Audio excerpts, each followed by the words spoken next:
Nope, nope, nope. Animals you do not want in your house. Stand back, ma'am. And it's kind of like, I'm BG. Alligators.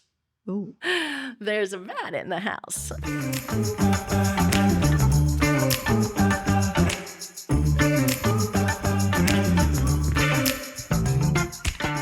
This is the inaugural episode of the podcast Coasting, and today we'll answer, why the heck are we doing this? Who are these people?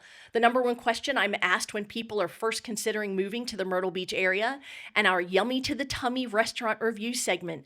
I'm your podcast host, Celia Klein. Put the top down and get the sunglasses on. It's time. We're coasting. Welcome. Here we are recording the very first episode of Coasting, the podcast about helping you find your people, place, and pace as you make the Carolina coast your new home. I'm your highly energetic host, Celia Klein, resident of Myrtle Beach, South Carolina for 8 years and a proud realtor with Grand Dunes Properties. I'm a fan of all things beach, except humidity. We are recording in front of a live audience here at the beautiful Franklin G. Burroughs and Simeon B. Chapin Art Museum, which is literally, if you are watching on YouTube, across the street from the sparkling Atlantic Ocean and the Spring-Made Pier. It is looking good today.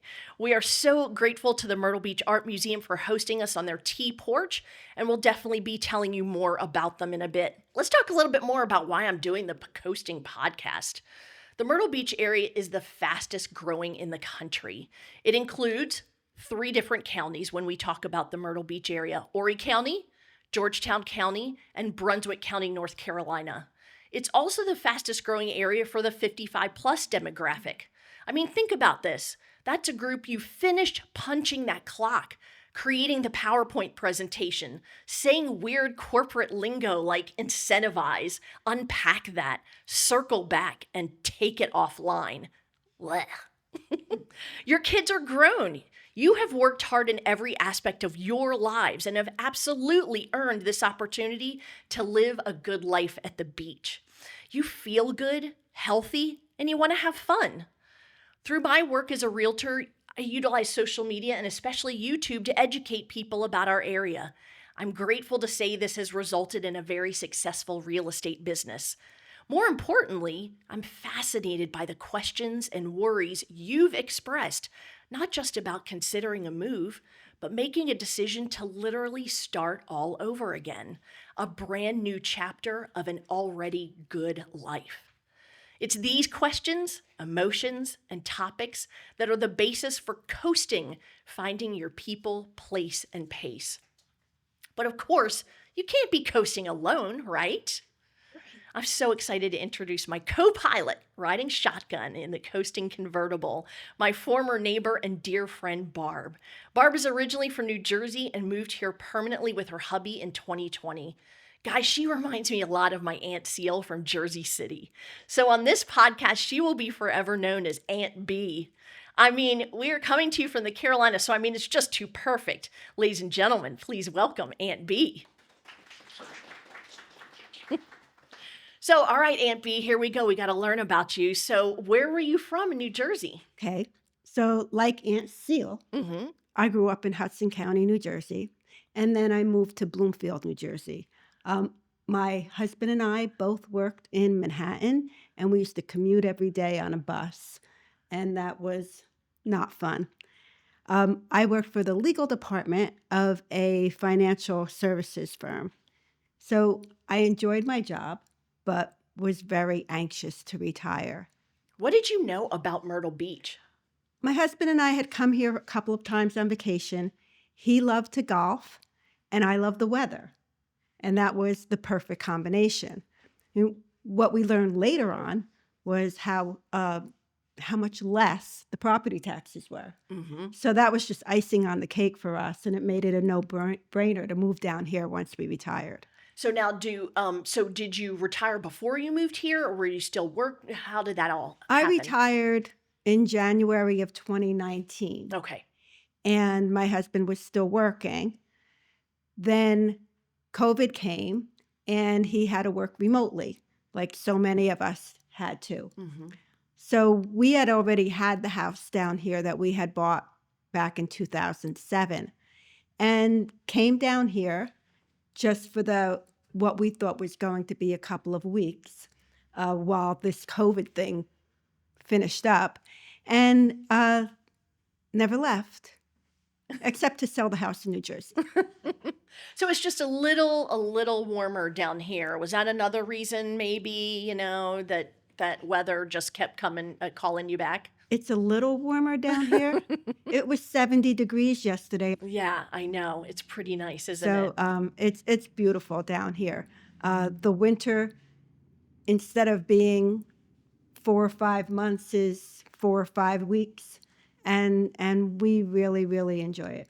Great. I am so glad that you're here. We are going to learn a lot about your experiences here. It's the part of coasting, right? Okay, Exactly. yeah. So, but it's time to help, us give some information of, helping people understand this coasting lifestyle. So, Aunt B, do you have your seatbelt on? After this quick pit stop, I'm about to put it in drive and answer what's the number one question our listeners and viewers ask me when they're thinking about moving to the Myrtle Beach area. Do you think you have an idea, Aunt B? Don't say it. You think you got it? All right, we will let you know as soon as we get back from this quick break. The Art Museum at 3100 South Ocean Boulevard in Myrtle Beach is the Grand Strand's home for visual arts. The museum includes 11 galleries, an art education studio, a museum shop, art library, pottery studio, and a tranquil tea porch with ocean views. Go to myrtlebeachartmuseum.org for current exhibits and programs.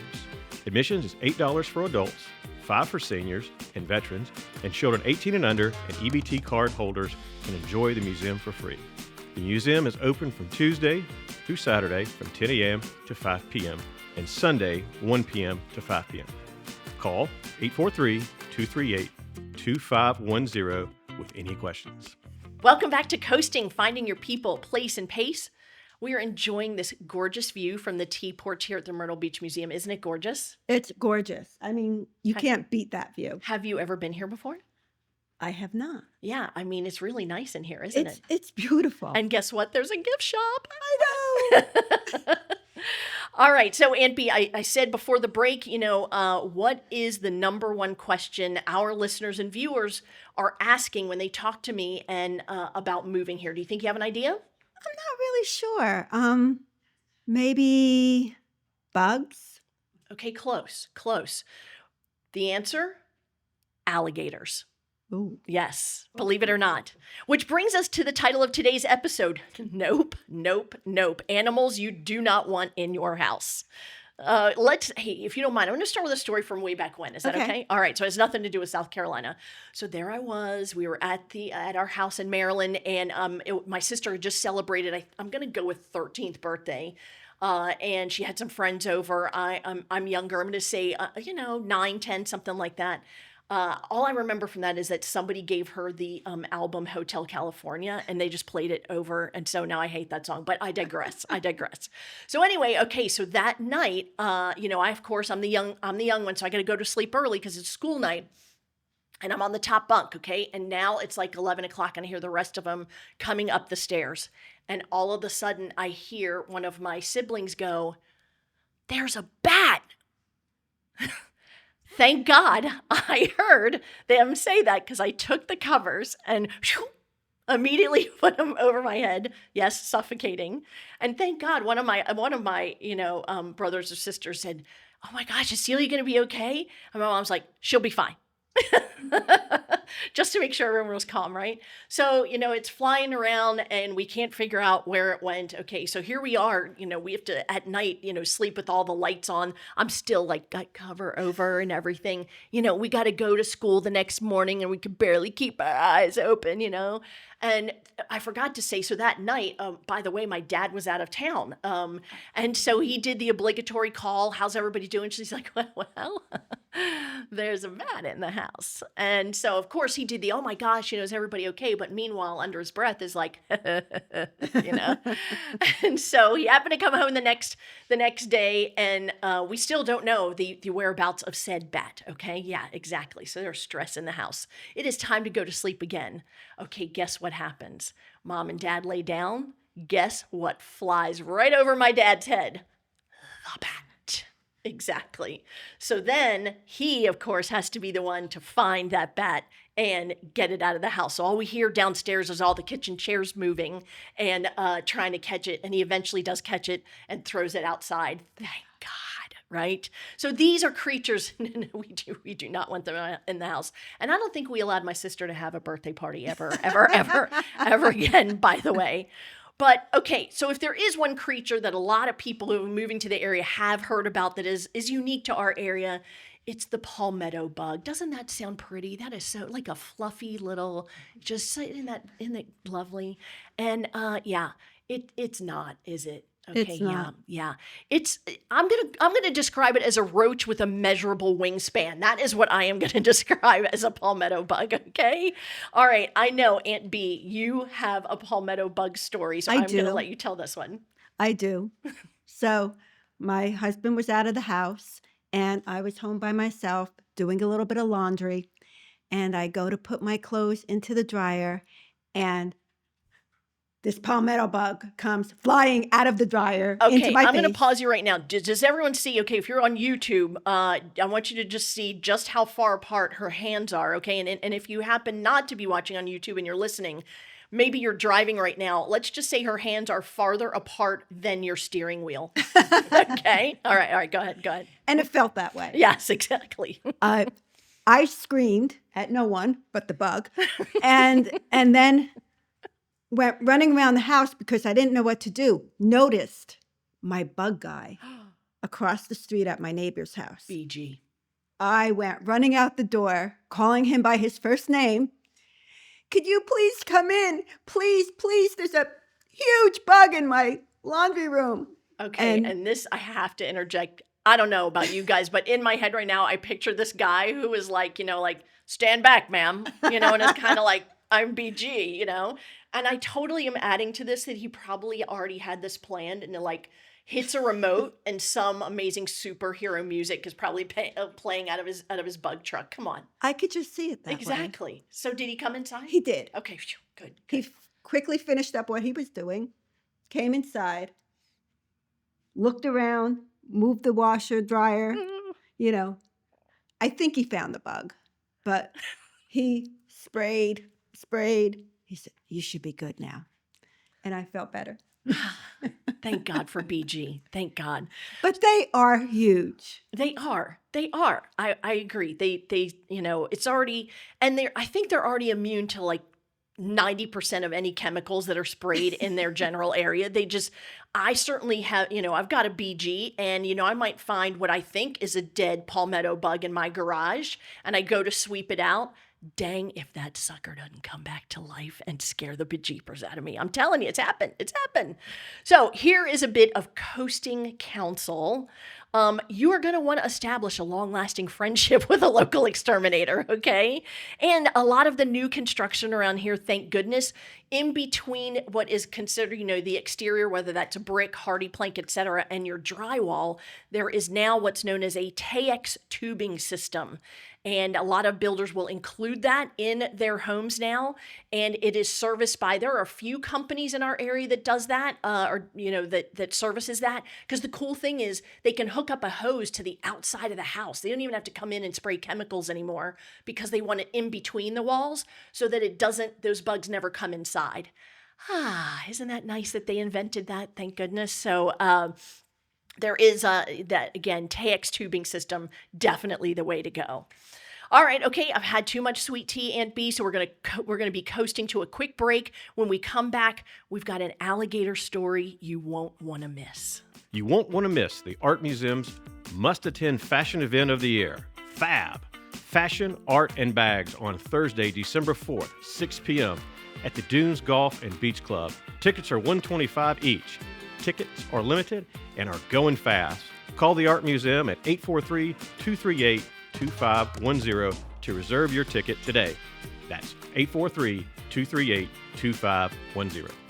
Okay, Back to those alligators. All right, when we were neighbors, we had developers that had just cleared land adjacent to the neighboring community. So again, like 2 away from us. And honestly, that's the biggest heads up for moving wildlife of all types. The developer clears the land and they've got to search for a new place, a new hangout, and they're a bit in shock. So Aunt B, we initially saw some Facebook posts for a few days from that neighboring community of an alligator sighting in some retention ponds. And at that point, we were aware, but it wasn't close enough. We were like, oh, kind of too bad for them. I hope they're okay. And then I went out the next morning to let out my sweet boy Leo, my doggie, out in the fenced rear yard. And I had a retention pond behind that fenced-in area, and I could have sworn I saw what looked like 2 eyes out of the water behind my house. Again, couldn't confirm. Everything was fine, but later that day, I get a text from Aunt B. What did that text say, Aunt B? Don't let Leo out. He's in your back area. He was taking sun like it was Myrtle Beach. You're going to have to pay rent for that. I know. That's right. The alligator was in the backyard. So Her back. So thank goodness Leo and I were good. We were inside, but then I text Aunt B and I go, do you think you could get a picture of it? Because I thought she'd be like, are you crazy? It's like you got an alligator in your backyard. Guess what? It's called a zoom lens.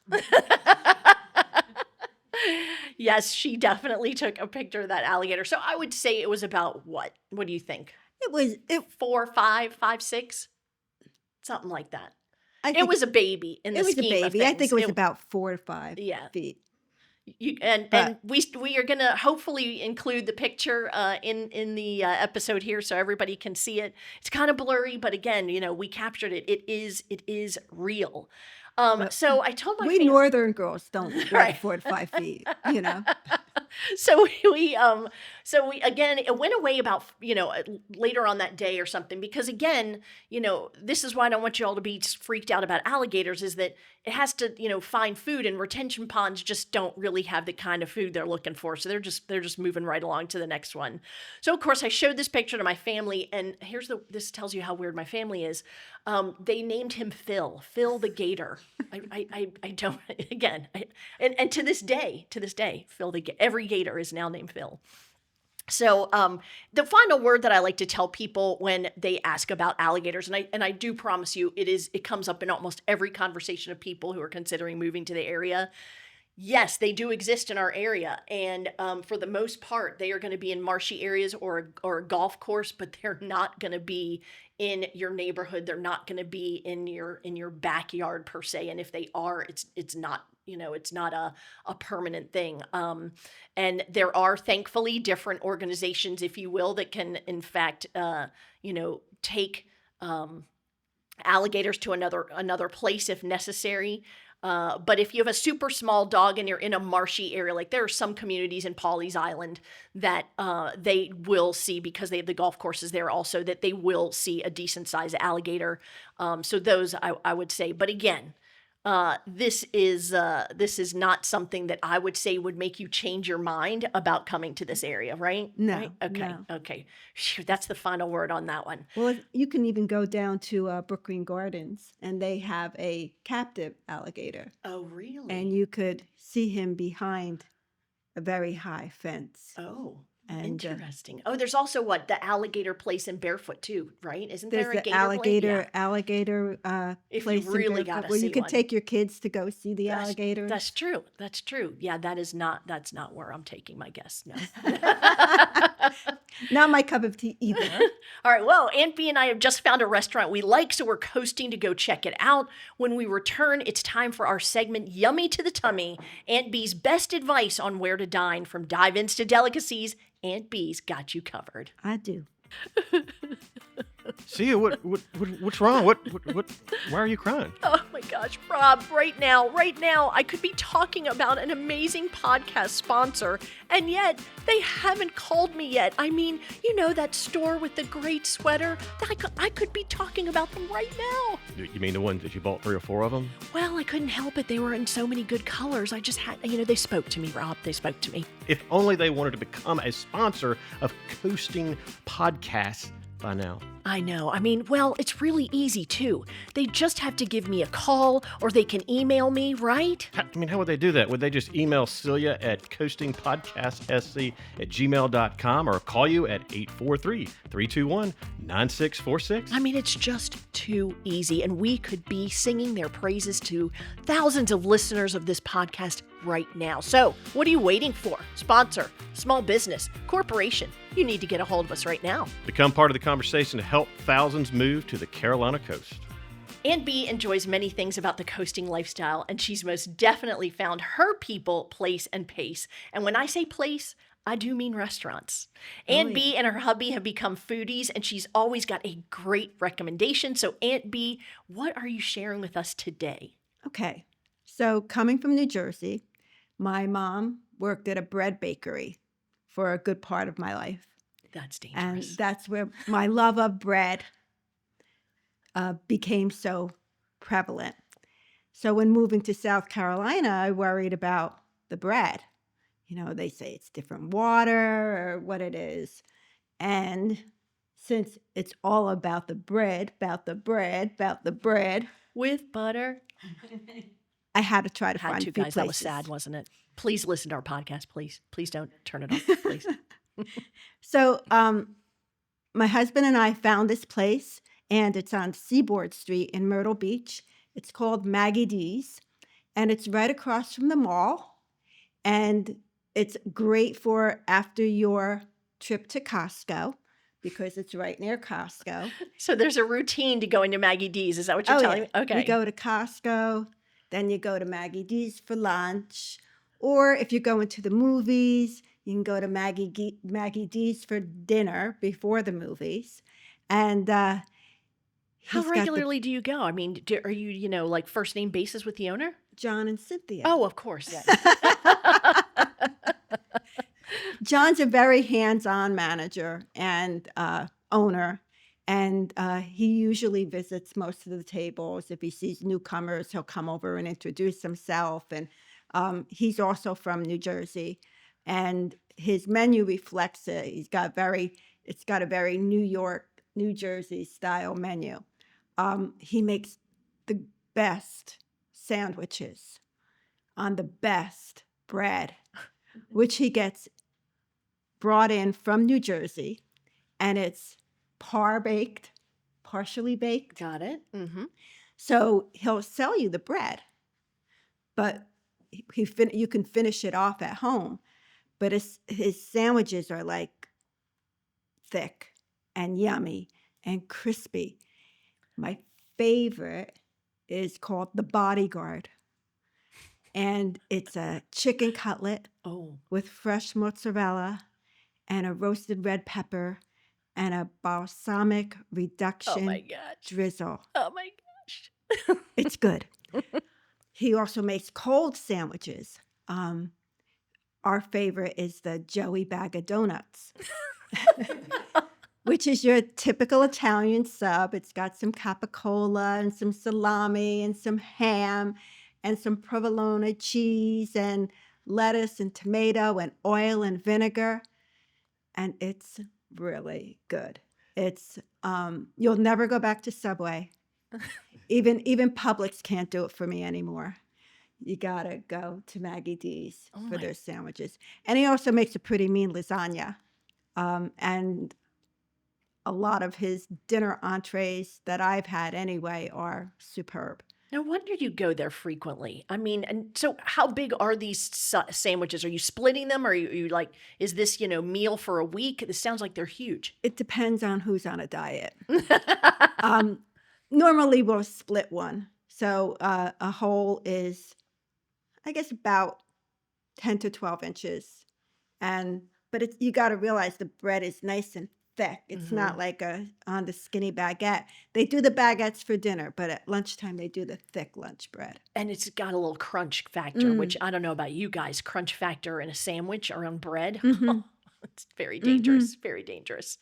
So do you know how long has he had this business? I mean, He's been there for a while, and I think he was on 544 before that.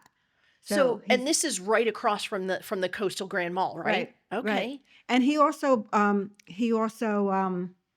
participates with our first responders, with the police and the firemen, and I believe they get a discount from him of some sort.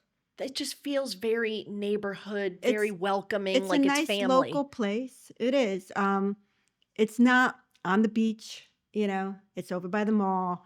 So it's not where you're going to find a lot of tourists, although the word leaks out and he gets pretty full.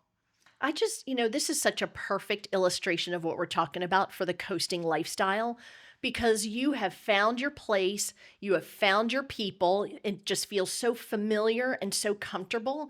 And guess what? You deserve this. I We mean, do. exactly, We all do. So, and I just love that it is just this feeling of just being so comfortable. You have your favorite sandwich. You come in, he recognizes you. I just love this. And it sounds like this is something that you and your hubby have found several places that you enjoy a good meal. So we have a get to few learn. others. We get to learn about those in future episodes. So again, this is Maggie D's.